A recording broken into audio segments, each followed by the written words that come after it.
our conversation is being recorded. It's just for your information. Hmm. Okay. Okay. Tell me.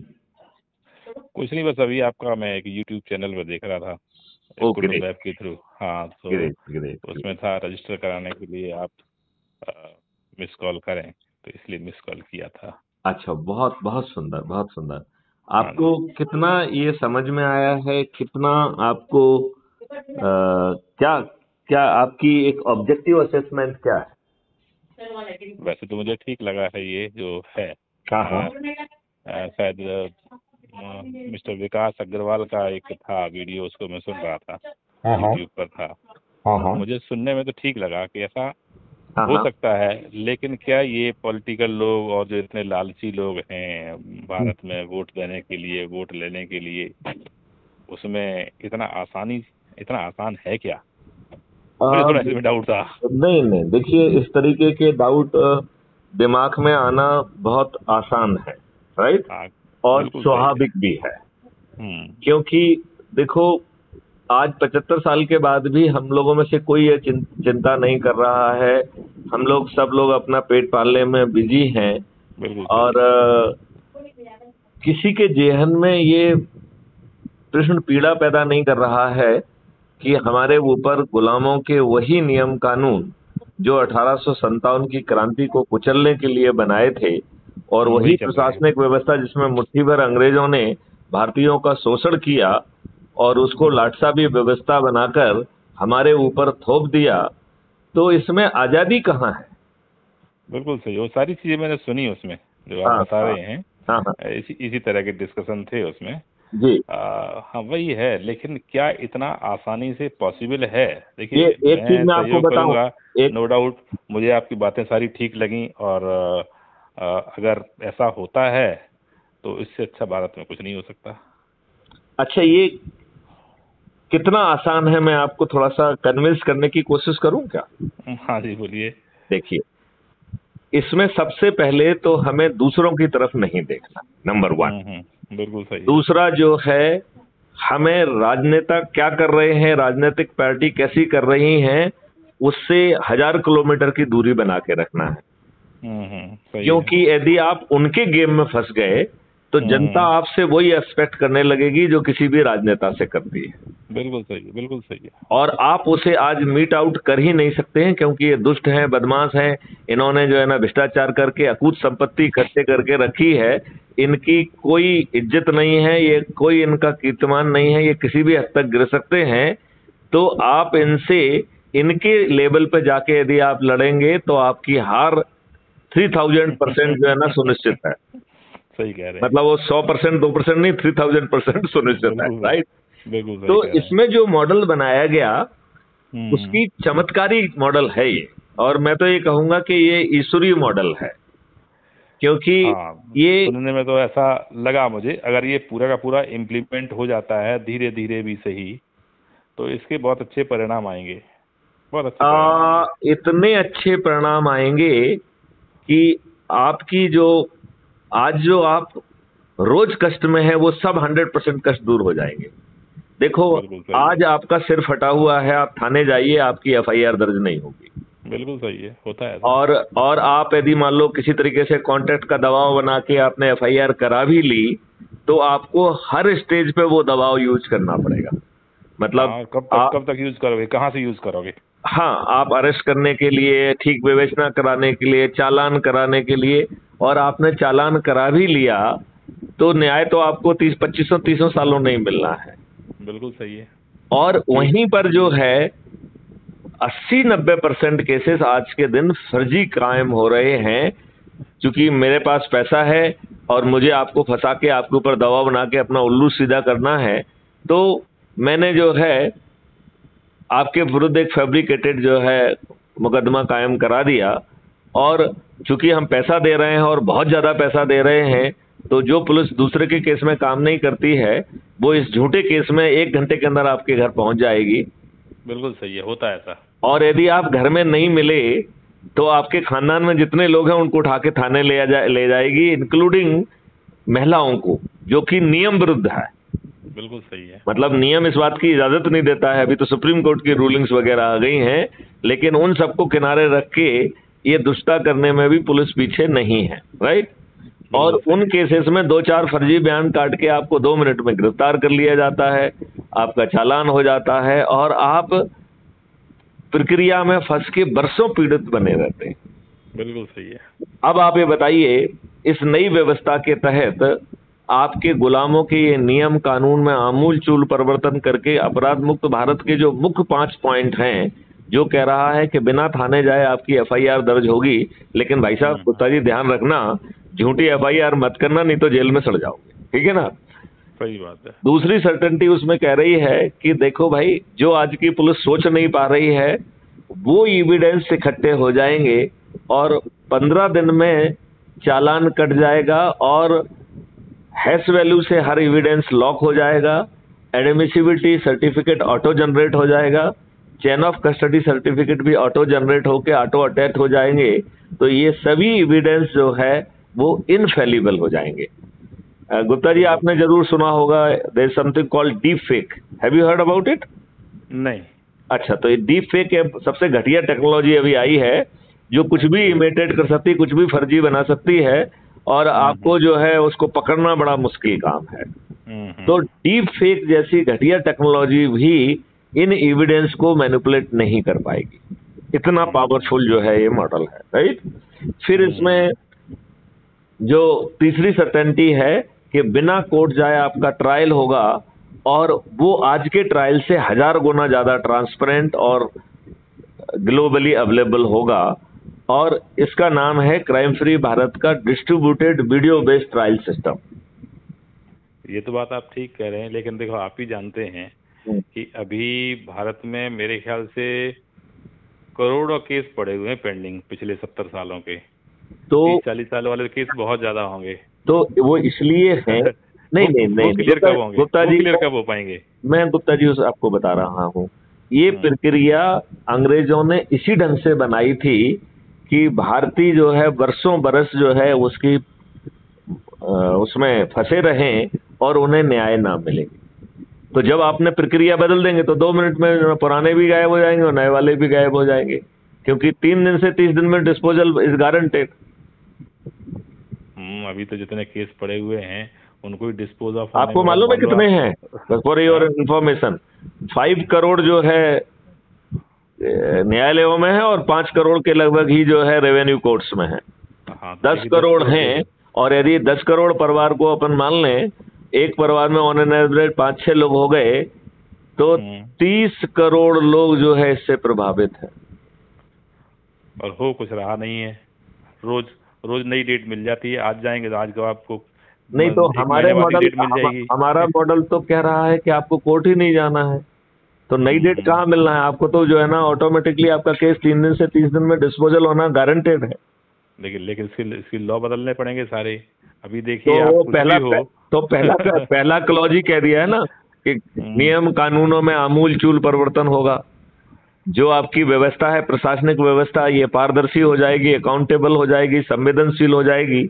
ऊंचे पदों पर बैठे हुए मैथिली शरण गुप्ता जैसे लोग यदि सही समय पर सही निर्णय नहीं लेंगे तो उन्हें लाखों में कंपनसेशन देना होगा, जो उनकी औकात के बाहर होगा। अभी देखिए सरकार के कांग्रेस में सरकार के द्वारा भी बहुत सारे केस किए हुए हैं और कोई डिसीजन नहीं आता है, लंबे समय तक डिसीजन नहीं आता है।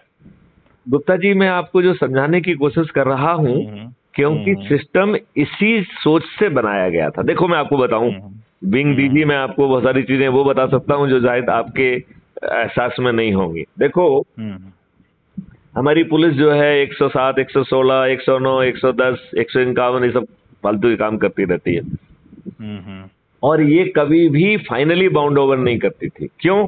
क्योंकि मकसद जो है ना बाउंड ओवर करना नहीं था, मकसद था कि आपको फंसा के रखना। तो हर बार जो है ना पेशी आपकी लगा दी जाएगी, आप आके जाइए। गांव का कमाड़ी बेचारा अपना खेती किसानी छोड़ के जो ना लगा हुआ है, उसकी कोई सुनने वाला नहीं है। और उन्हीं मजिस्ट्रेट के नीचे जो है ना क्या क्या होता है, कोर्ट मॉरल क्या क्या करता है, वो सब आप लोगों से किसी से छिपा नहीं है।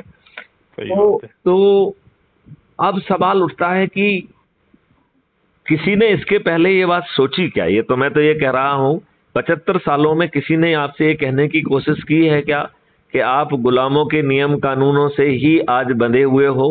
गुलामों के लिए जो प्रशासनिक और न्यायिक व्यवस्था बनाई गई थी वही आपके ऊपर थुपी हुई है, और ये दुष्ट राजनेता जो इस व्यवस्था से आए हैं, जिस संविधान के माध्यम से आए, उस संविधान का पालन ही नहीं करते हैं। देखो, संविधान का 80% हिस्सा गवर्नमेंट ऑफ इंडिया एक्ट 1935 से आया है, राइट।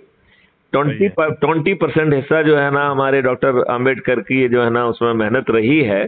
तो जो उसकी जो मेहनत है उसका 20% जो पार्ट है that is largely fundamental right and directive principles, right. मतलब और भी छोटे छोटे हैं लेकिन ये मेन है दो, राइट। अब सत्ता में बैठे इन मदहोश लोगों ने डे वन से जिस संविधान के कारण इस सत्ता में आए हैं उसी के फंडामेंटल राइट और डायरेक्टिव प्रिंसिपल्स का खुल्लम खुल्ला उल्लंघन किया। अब बताओ, हम विद्वानों ने कभी आम जनता को बताया कि साहब ये उल्लंघन है? अब देखो, मैं तो जो है ना दो तीन उन बातों को कहना चाहूंगा जिसके लिए हमेशा माननीय प्रधानमंत्री जी को बड़ी क्रेडिट देती है। आदमी कहते हैं कि नहीं नहीं मोदी मोदी मोदी। तो मेरे से एक मोदी भक्त जो है बात कर रहा था, अभी कल की ही बात है, राइट। तो वो मोदी भक्त बोला कि भाई आप जो है मोदी जी की बात क्यों नहीं मानते? आप तो कई वीडियो में कह रहे हैं कि माननीय नरेंद्र मोदी जी भी हार जाएंगे, नरेंद्र मोदी जी को क्यों हारना चाहिए? तो मैंने कहा अच्छा ये बताइए, आप मुझे जो है 4-5 बड़े काम बताइए, फिर वे अपन एक एक पे चर्चा करेंगे। तो उन्होंने एक एक करके जो है ना कहना शुरू किया। तो पहला उन्होंने कहा कि साहब आर्टिकल 370 हटाया। तो मैंने कहा देखो, पहली बात तो ये है कि ये भाजपा की लॉन्ग स्टैंडिंग कमिटमेंट था, भाजपा के लगातार जो है एजेंडा में ये फिगर आउट रहा है, राइट। तो देखा जाए तो कई साल निकल गए। हाँ, शुरू से ही है उसके एजेंडा में, राइट। एजेंडा में था, मान लो जैसे अभी पिछली बार जब बीजेपी आई थी उसमें नहीं, बीजेपी कई बार आ चुकी है, अब तो 5वीं बार आ चुकी है। 13 दिन 13 महीने फिर जो है ना हाँ करेक्ट। पहली बार आई तभी हटा सकते थे, दूसरी बार आई तब हटा सकते थे, नहीं तीसरी बार आई क्योंकि इनका सोच और चिंतन क्लियरिटी नहीं थी। मैं उसी के ऊपर बात कर रहा हूँ। अब बताओ, दुष्ट कांग्रेस जिसकी तो ये तो नेहरू की ही देन थी ना ये आर्टिकल 370, क्योंकि इसको तो बाबा अम्बेडकर ने माना नहीं। तो पहले जो है जवाहरलाल नेहरू ने आर्टिकल 370 के साथ जो है ना डॉक्टर अंबेडकर को कहा कि साहब इसको इंक्लूड कर लीजिए। तो डॉक्टर अंबेडकर ने उनसे कहा mister Nehru, I am not the traitor. मतलब he use such a strong word, मतलब प्राइम मिनिस्टर को इस शब्दों में कहा कि I am not the traitor, right. अब इसके बाद जो है भाई साहब जो है ना विदेश जा रहे थे, लंदन जा रहे थे, राइट। तो इन्होंने सरदार पटेल से रिक्वेस्ट किया कि भैया मैंने तो कोशिश कर ली, ये बहुत जरूरी है भैया, दादा तुमको सब लोग मानते हैं, तुम जो है ना इसको इंक्लूड करा दो, राइट। तो सरदार पटेल ने कोशिश की, लोग बाग सरदार पटेल की बात भी मानने के लिए तैयार नहीं, राइट। फिर सरदार पटेल को कमिटमेंट करना पड़ा कि साहब ये टेम्पररी क्लॉज है, भाई नेहरू जी कह रहे हैं ये हट जाएगा। तो फिर जो है उस आर्टिकल में ही लिख दिया कि साहब इसको कैसे हटाया जाएगा। तो president can remove by notification with one condition कि he will consult the constituent assembly, right. अब constituent assembly no more existing, right. तो मैं यदि मान लो मैं A.K. गुप्ता जी आपसे पूछता हूँ, यदि कहीं पे लिख दिया जाए कि mister A.K. Gupta has to consult mister Maithili Sharan Gupt, right, तब जो है ना वो इस पावर को एक्सरसाइज कर पाएंगे। Consultation means consultation, it does not mean कि he will agree to me, right. Consultation is just consultation, right. Okay, अब अज्यूम करिए कि मैथिली शरण गुप्त दिवंगत हो गए। अब मैं पूछता हूं क्या डॉक्टर मिस्टर गुप्ता जो है ना A.K. Gupta, whether he is oblige to go to the स्वर्ग जो है ना कंसल्ट करने के लिए मैथिली शरण गुप्त के पास वहां जाएंगे क्या? या this clause will be become redundant? ये बताइए मुझे, ये क्लॉज रिडंडेंट हो जाएगा ना, खुद ही लुप्त हो जाएगा ना, इसका कोई महत्व नहीं है। इसका मतलब है कि president got the absolute power to remove 370 just by mere notification. इस दलील में आपको कोई खामी दिख रही क्या? कोई खामी नहीं है। अच्छा, तो आप ये बताइए प्रेसिडेंट जो ना नोटिफिकेशन कैसे जारी करता है? एक कैबिनेट जो ना रेजोल्यूशन भेज देती है, president obliged to issue it, right. तो इतनी आसानी से हट सकता था। तो आई एग्री विथ यू कि जो 13 दिन की सरकार थी उसमें भी हट सकता था ये। हाँ वही है, बहुत सारे अच्छा, काम हो सकते नंबर थे वन, लेकिन नहीं हुए। Number one. तो जब मैंने ये सब बातें कही तो उन्होंने कहा चलो ठीक है, अब आर्टिकल 35A के बारे में भी तो कहिए कुछ आप। तो हाँ मैंने कहा बिल्कुल भैया, सही है। मैंने कहा आर्टिकल 35A जो है, ये पार्लियामेंट को सबसे पहले तो ये पूछना चाहिए था कि भाई साहब ये आया कैसे है, मतलब ये संविधान में घुसा कैसे है, पार्लियामेंट में क्या पहले आया है, भैया मुझे बताओ कब आया मेरे पास। राइट। अब मैंने उससे कहा कि ये बताओ, तेरे घर में यदि कोई चोर घुस जाए, राइट, छेद करके नकबजनी करके घुस जाए पीछे से, तो तुम क्या करोगे? उसमें डंडा मार के उसे छेद से, उसी छेद से वापस करोगे, या उसे फूल मालाएं पहना के अपने मुख्य दरवाजे से बाहर विदा करोगे? तो मार लगाई जाएगी। नहीं नहीं, उसको मार लगा के रिस्पेक्टफुली तो नहीं मिले जाएंगे। तो यदि जो है आर्टिकल 35A पार्लियामेंट में कभी ले ही जाया नहीं गया, और नेहरू जी ने दुष्टापूर्वक डॉक्टर राजेंद्र प्रसाद पर दबाव बना के उसका नोटिफिकेशन कराया, तो एक ही जगह स्थिति में जो है ना गवर्नमेंट जो है ना राष्ट्रपति नोटिफिकेशन कर सकता है, वो है ऑर्डिनेंस के लिए। और वो ऑर्डिनेंस भी 6 महीने में लैप्स हो जाता है यदि पार्लियामेंट उसे मान्य ना करे तो। और वो भी ऑर्डिनेंस तब जारी हो सकता है जब पार्लियामेंट सेशन में ना हो। राइट। तो अब यदि हम इसको ऑर्डिनेंस मान लें तो 6 महीने में खुद ही लॉस हो जाना चाहिए था। पार्लियामेंट गया नहीं तो अमेंडमेंट हुआ नहीं। तो मैं ये कह रहा हूं, माननीय नरेंद्र मोदी जी ने जनवरी 2019 में इसे हटाया क्यों? पार्लियामेंट ने इसे शून्य घोषित क्यों नहीं किया? तो जिस बात को आप क्रेडिट दे रहे हो, मैं तो उसमें डिसक्रेडिट देना चाहूंगा 2 चीजों की। नंबर 1, आपने डिले क्यों किया? नंबर 2 जो है, आपने जो है उसे शून्य घोषित क्यों नहीं किया? और शून्य घोषित करते तो उस समय आपको कांग्रेस का और जवाहरलाल नेहरू के उस कंडक्ट के बारे में डिलीबरेशन करने का मौका मिलता। उसमें वो लेटर भी जो है ना डॉक्टर राजेंद्र प्रसाद का सामने आ जाता, जिसमें डॉक्टर राजेंद्र प्रसाद ने ये बात लिखी थी। 8 पॉइंट लिखे थे उन्होंने कि आपकी ये जो ऑर्डिनेंस है, जो नोटिफिकेशन आया है आर्टिकल 35A का, ये असंवैधानिक है, उन्होंने शुद्ध भाषा में, और एक एक करके 8 लॉजिक दिए थे उन्होंने। राइट। और जिसका जवाब भी जवाहरलाल नेहरू ने दिया कि मैं आपके 8वें पॉइंट से सहमत हूं, ये महत्वपूर्ण है, आप इसे जारी करिए, हम आपसे अनौपचारिक चर्चा चाय पे कर लेंगे। अब बताओ, संविधान में एक आर्टिकल घुस रहा है और प्रेसिडेंट उसे असंवैधानिक कह रहा है। आप कितने दुष्ट हैं कि कह रहे हैं कि इसे जारी करो, हम आपसे चाय पे चर्चा कर लेंगे। मतलब संविधान में आर्टिकल घुसना, चाय पे चर्चा, अनौपचारिक चर्चा करने वाला विषय है क्या? बिल्कुल सही, गलत बातें हैं। तो आप बताओ, आर्टिकल 35A को जिस तरीके से सम्मान देते हुए आपने विदा किया, इज इट ए डिससर्विस और it is a good work? क्या कहना है आपका? नहीं, ये तो बेकार के काम करे, ये तो पहले ही हो जाना चाहिए था। नहीं, मैं तो ये कह रहा हूं कि उसे हटाने की बजाय शून्य घोषित करना चाहिए था। आपने जो किया वो जो है त्रुटिपूर्ण कार्रवाई है। और आपने जो है ना एक बार भी ये नहीं कहा, आपने कांग्रेस की भर्त्सना क्यों नहीं की कि साहब संविधान में कैसे घुसाया है उन्होंने, कितने घटिया लोग थे। सही बात है, सब ऐसे ही चलता रहा, बहुत सारा उल्टा सीधा चलता रहा, चल भी रहा है। नहीं, मेरा ये कहना है कि सब उल्टा सीधा चल रहा है तो हम और आप अपने आप विद्वान का जो है ना स्टिकर लगा के क्यों घूम रहे हैं? कहें कि हम घटिया लोग हैं, हम में दिमाग नहीं है, हम एकदम घटिया लोग हैं, ये कहें ना कम से कम। विद्युत्ता का चोला क्यों ओढ़े हुए हैं? सही बात है, कहीं ना कहीं जिम्मेदार तो है ही। मैं वही कह रहा हूँ। चलिए, तो जो है 21 लक्षों के साथ महापरिवर्तित भारत जमीन पे उतर जाएगा, जिसमें सबसे गरीब परिवार, जिसके पास ना शिक्षा है ना हुनर है, उसे शिक्षा भी दी जाएगी, और वो भी आज की शिक्षा नहीं, उसके लायक शिक्षा दी जाएगी। उसे हुनर भी दिया जाएगा, उसे टूल भी दिए जाएंगे, उसे गाड़ी भी दी जाएगी, उसे ड्रेस भी दी जाएगी, और उसे आचरण और व्यवहार भी सिखाया जाएगा। और उसकी आमदनी 2029 तक उसकी क्रय शक्ति 2 लाख रुपए प्रति माह प्रति परिवार कर दी जाएगी, और कोई भी चीज फ्री में नहीं दी जाएगी।